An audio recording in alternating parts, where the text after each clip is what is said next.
Good afternoon, SHL family, and welcome to the J Today. We wanted to get a quick episode out today before the playoffs started and run down the matchups, run down the season series. Toaster is still out of town, and so unfortunately he won't be here with me today, but I will make this quick and then we'll lead right into the SHL stream starting around 1. So I will be wrapped up before then. As always, if you have any questions, please post them in the comment section. Any comments, anything you want to say, we will post them up on the screen. I'm about to post this week's trivia question. So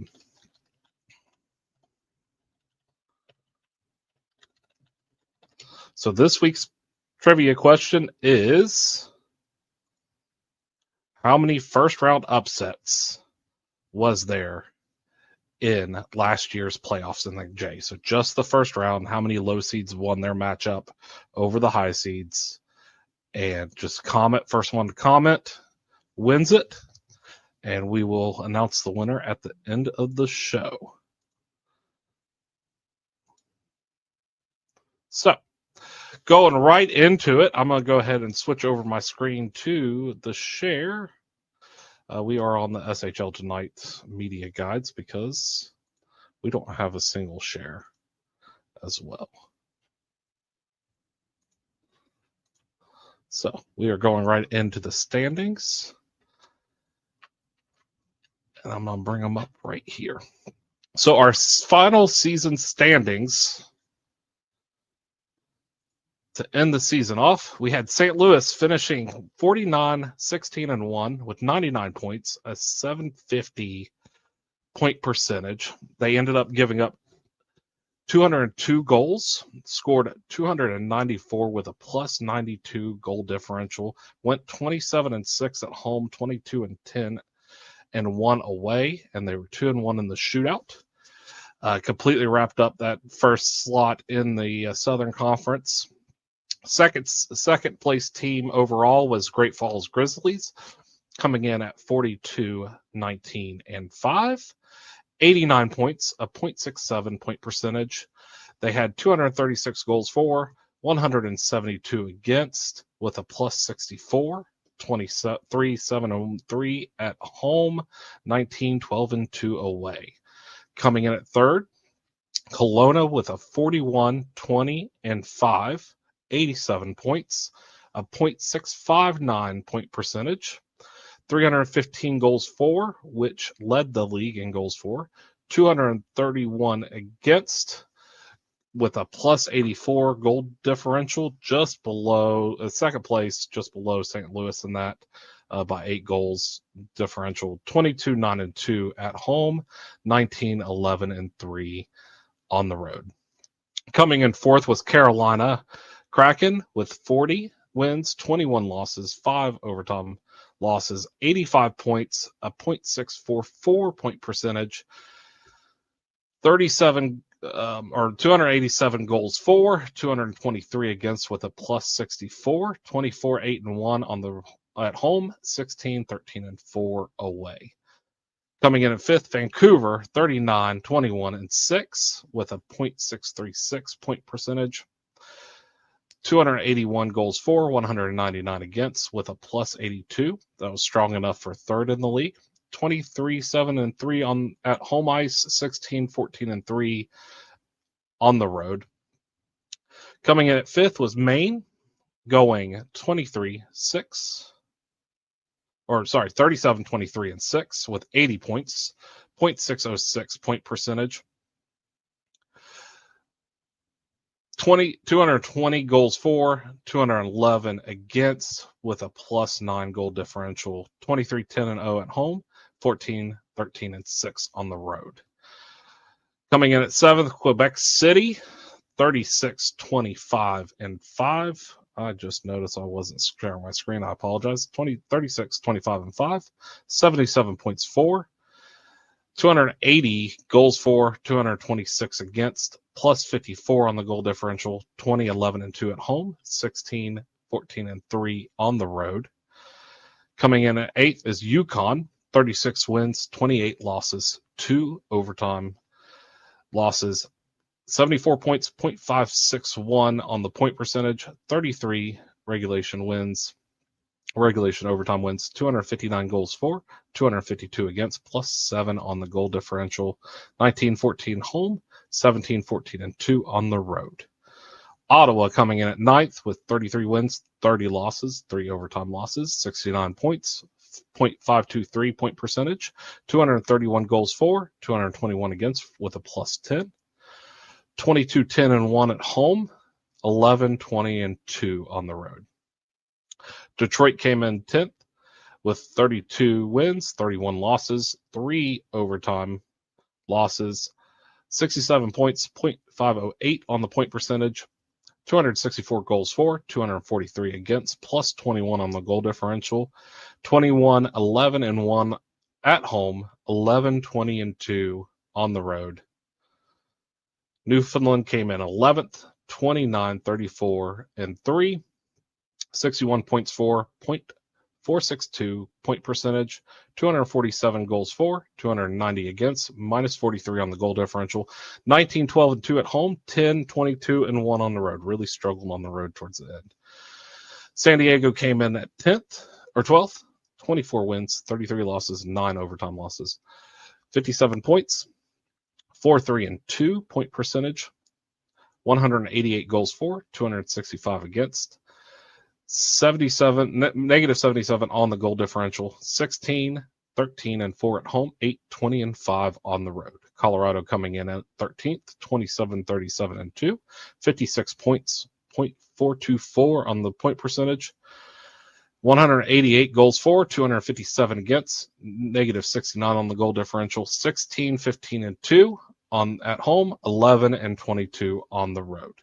Nevada coming in 14th, 25 wins, 40 losses, 1 overtime loss, 51 points, 0.386 on the point percentage, 204 goals for, 282 against, negative 78 on the goal differential, 13-19-1 at home, 12-21 on the road. Anchorage came in at 15th, 23-41-2, 48 points, 0.364 on the point percentage, 194 5 goals for, 280 against, negative 85 on the goal differential, 12-19-2 at home, 11-22-0 on the road. Thunder Bay coming in at dead last, 15-49-2, 242 point percentage, 197 goals for, 332 against, negative 135. Those last two numbers good for worst in the league. 11-21 on at home, 4-28-1 on the road. This year's goal leaders was Kelowna, scoring 315. The team to give up the least amount of goals was Great Falls at 172. The best goal differential was St. Louis with +92, and they also walked away with the best home record and the best away record in the league. Just absolutely fantastic job by St. Louis. I'm sorry. And BV says these stats do not give joy. I'm sorry I'm giving bad news at lunchtime for some of you guys. Going on, we are going to go straight into our playoff matchups. So out of the South, it's going to be St. Louis and Nevada. St. Louis against Nevada this season was 6-0. Nevada did finish the season, their last 10 games, 6-4 in their last 10. Scarecrows went 5-4-1 in their last 10. I do think that Nevada is better than where they finished at. I think it's going to be a tight back and forth series. Nevada pulled off the upset last year, and so did St. Louis. Both of them were good upsets. I'm kind of giving some clues into the answer from the trivia question. But my prediction is St. Louis will win this in 6. I think that the home ice advantage and just how Nevada did on the away, if you look at their away record, Nevada was 12-21-0 on the road. So I think that that's going to be the hardest thing to overcome And I think overall, St. Louis will win that series. They will keep moving forward, looking for that 4-Star Cup championship. The next matchup in the South will be Carolina looking to start their title defense against Colorado. Carolina won the season series 5-1, with the one win for Colorado coming in a shootout. Carolina finished the season, their last 10, 6-2-2, and Colorado went 5-5 in their last games. I think this is going to be a very easy win for Carolina. I think they will actually sweep it and win it in 4. Overall, Carolina's been decent on the road, 16-13-4. But Colorado, even at home, their record isn't strong at 16-15-2. I think Carolina's been the top team. They've played Colorado really well throughout the season, so this one might get ugly pretty quickly, unfortunately, for Colorado, and it will be a sweep for Carolina. Going on to the next one, we will have Ottawa or Maine versus San Diego. San Diego will actually be the lower seed in this one, but they led the season series 3-2-1. It was 3-3, but they had a higher goal differential than Maine throughout their games. 2 of the games were decided by shootouts. The season series was very close. I think it will lead into this this playoff series being very, very tight, very, very close. Finishing off the season, Maine went 6-4 in their last 10, whereas San Diego kind of dropped the ball and went 4-6 at their last 10. Looking at their away and home records, Maine 23-10 at home compared to San Diego 16-13-4. So I think Maine will be able to kind of take advantage of the home ice even more. And then flipping over to their away records, 14-13-6 for Maine, 8-20-5 for San Diego. Again, I think the edge goes to Maine just because they are going to be the home team. They will have that one extra home game to their advantage. FHM 10 kind of weighs that a lot more. So I'm going to say Maine in 7, but it's going to be a very, very fun series to watch. And who knows, San Diego might completely switch gears here and come up into where their predictions were earlier in the season and upset Maine. But overall, that's a series that I'm very excited to watch. Coming up, the last matchup out of the South is the 4-5 matchup. It is the closest matchup out of all of these. You have Maine traveling all the way over to California. You have Carolina traveling all the way over to Colorado. And you have Nevada and St. Louis. That's probably the second closest matchup. But this one will be Ottawa versus Detroit.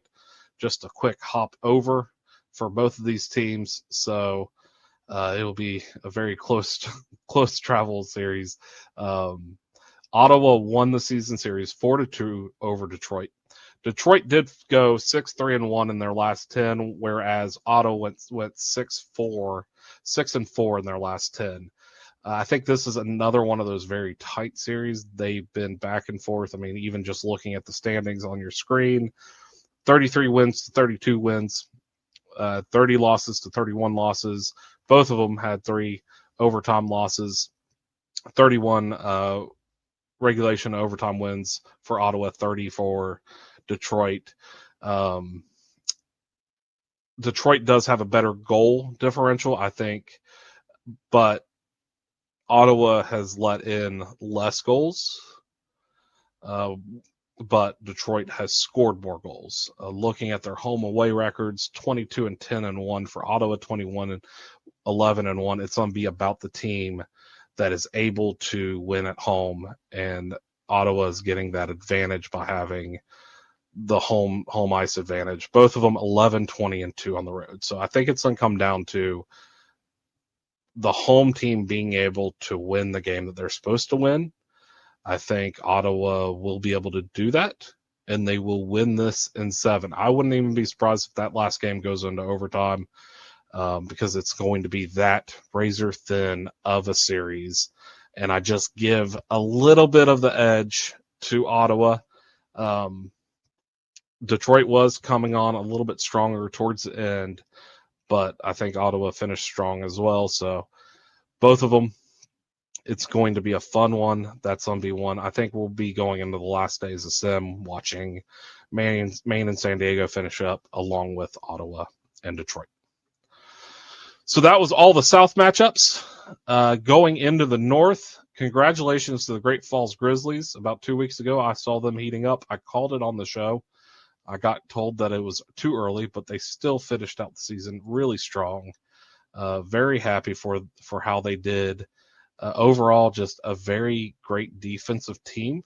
And then when their offense kicks in, they are unbelievable. They will get to go up against Thunder Bay, who has had a very rough season. They started in the basement, and they have been in the basement all year. But they started putting some stuff together towards the end of the season.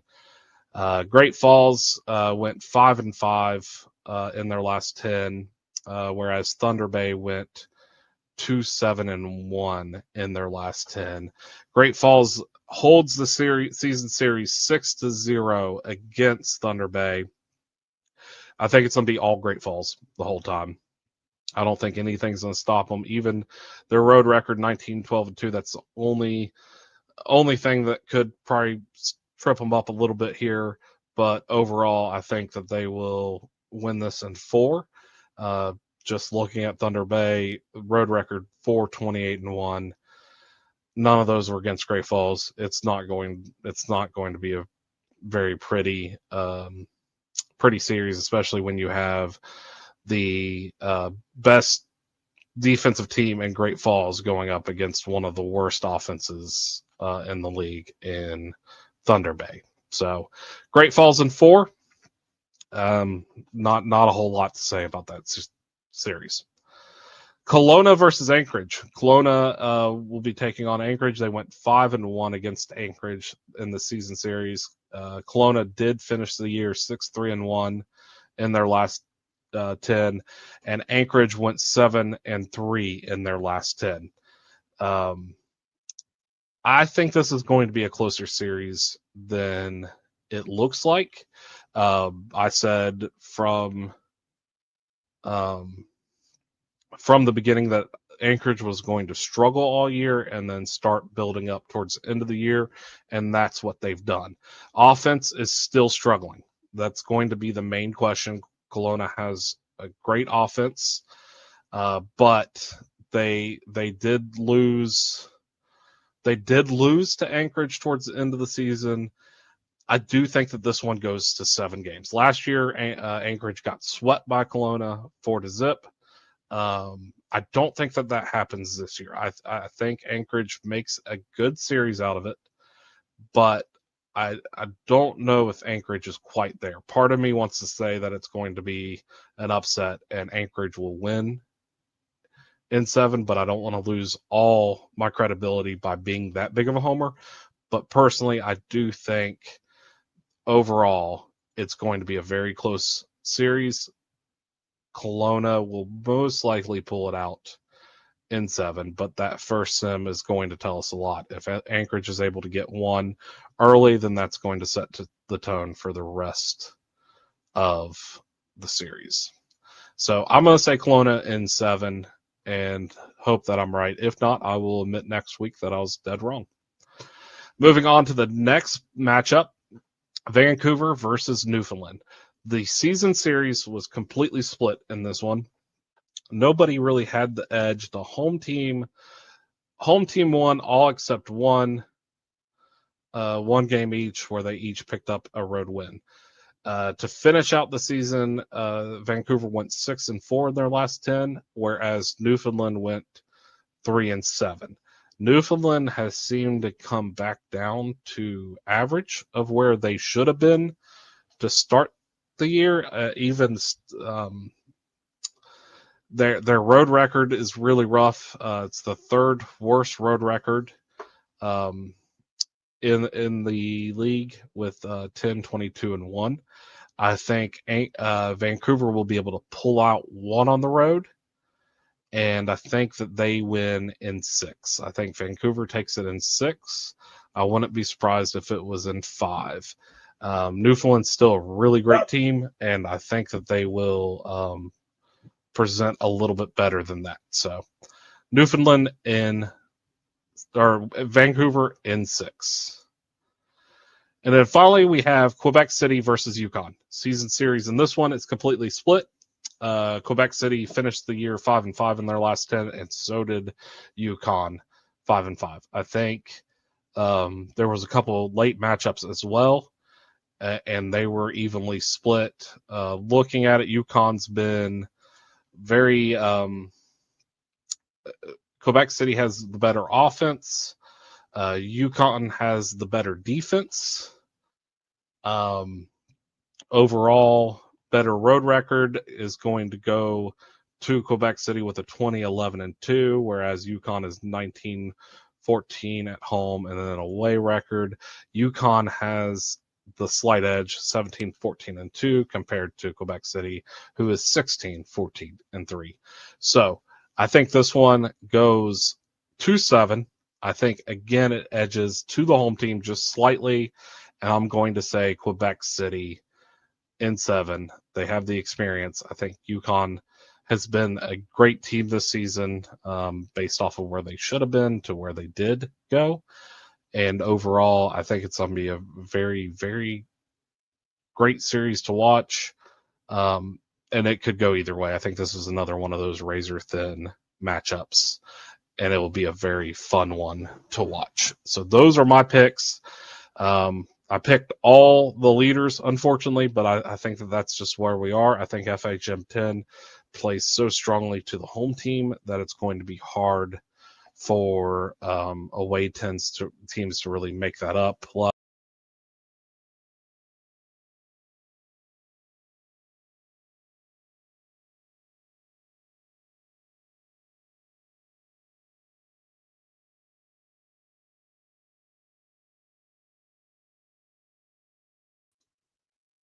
I'm sorry about that. I clicked a button and it completely went off. So let me get set back up here, and we're going to go into StreamYard. Just threw me for a loop there.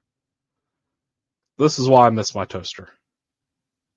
He kept me very well even keeled throughout it. So I wanted to go into job postings before I wrap up this episode. I was going to keep this as a very short episode, and I came close. I came close to dying.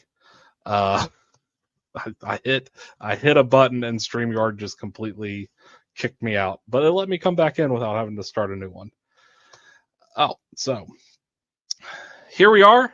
This is the some job postings that I wanted to bring to some viewers' attentions and get more applicants in there. The first one that I saw came out last night at 10 o'clock. We have two Ricky mentors looking to be hired. Kari and Hiff are now being freed from it, and they're looking for 2 more. The pay is $3.5 million a season, but there are bonuses available for chatting up with the rookies and being extra helpful. A lot of this is done on Discord. They just want you to have decent knowledge of the site and to be able to help, and general desire to help rookies. Anything that we're able to do when they come in and answer questions and be there. It's a really great job for the league. It's something that if you enjoy helping people, you enjoy being on Discord, please apply. Apps are due by next Saturday, the 24th of May at midnight, and they go to Rugsy. So please apply for that. The next job that came up is the Kelowna Knights GM. Pyro Alpaca and Frost 39 are both stepping down after this postseason. So there will be an opening for the Kelowna Knights GM position. Responsibilities as GM include, but not limited to, being active and leading the locker room, completing GM tasks on time, submitting legal lines, negotiating and depositing contracts, building a roster, scouting, drafting, and potentially trading, and all other team-related things. All GMs receive $8 million and an off-season CW and All-Star Week pass. If you have any questions, reach out to Rena or Schwarzenar here on the forums or on Discord. This is another really good one if you're looking to get into GMing. If you've been doing it and you're looking for a bump to go somewhere, Kelowna has been a great team throughout the years, and that would be a great one to jump on. And then another one that is always exciting if you don't feel like you are ready to be a full-time GM of a J team, but you want to be a GM and just want to try it out.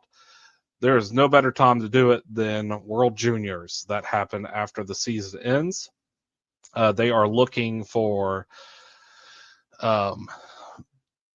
GMs for all these teams. It's always put up. It's a $2 million pay for it. It's a great way to dip your toes into GMing. You just reach out to Cloud Robot with any questions or to apply. It's a 2-week GM job. You're basically drafting your team, setting up your team, and then playing the games. It's a really great way to try to learn more about the league with very little risk, because there's not much risk in the World Juniors. You get to really try to take over something and try GMing without ruining a whole franchise. So those applications are going to be due by, well, they were already due. It is already closed. So if you want to send your application, you can, but I can't promise that they're going to look at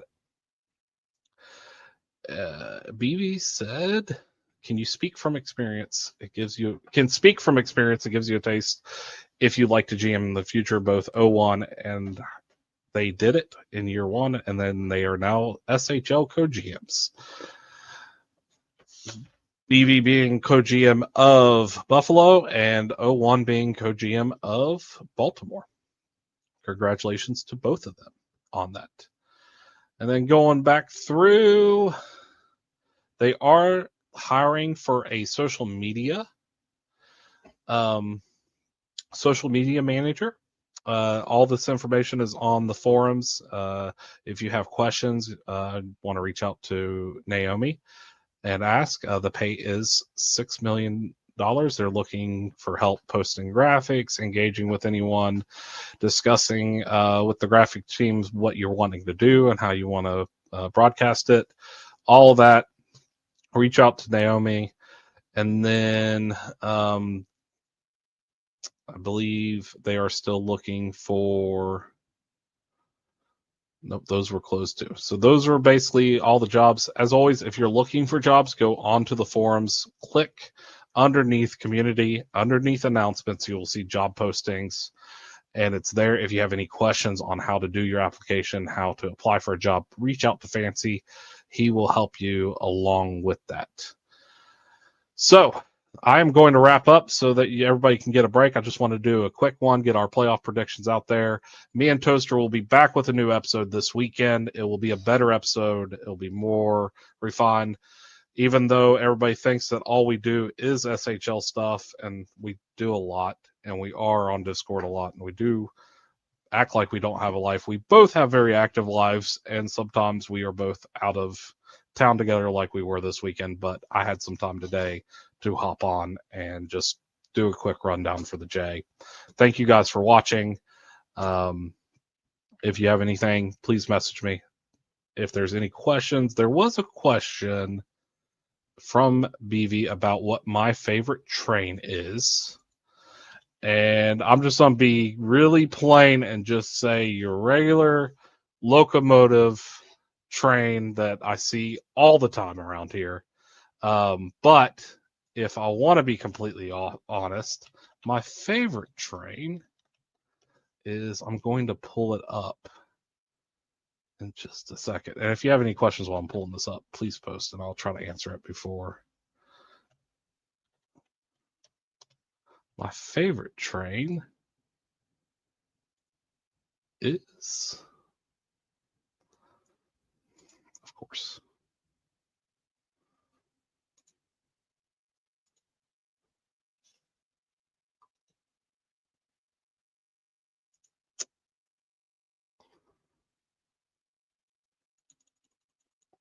there we go. Okay, now I can. There. This is my favorite train. So there is an actual Marshall University locomotive train that is in Huntington that they used to bring out for game days. And they still have it around town, and they bring it out for softball games and stuff like that, athletic events. It's a really cool train. Marshall, actually, there was a joke that Marshall has their own semi truck, their own train, their own bus, their own airplanes, and own helicopters. So they have all the transportation options covered. But that is my favorite train, BV. Thank you for asking. It just took me a second to find a good picture of it without people standing in front of it. So that is all that I have for you guys on the J Today from the J Tonight. Enjoy the playoffs starting this evening. Enjoy the SHL playoffs starting in 20 minutes. Sorry it's been such a ragged stream and trying to keep my thoughts going, but I just wanted to get through this quick as I could. You guys have a great day. Enjoy it. Love you. Bye.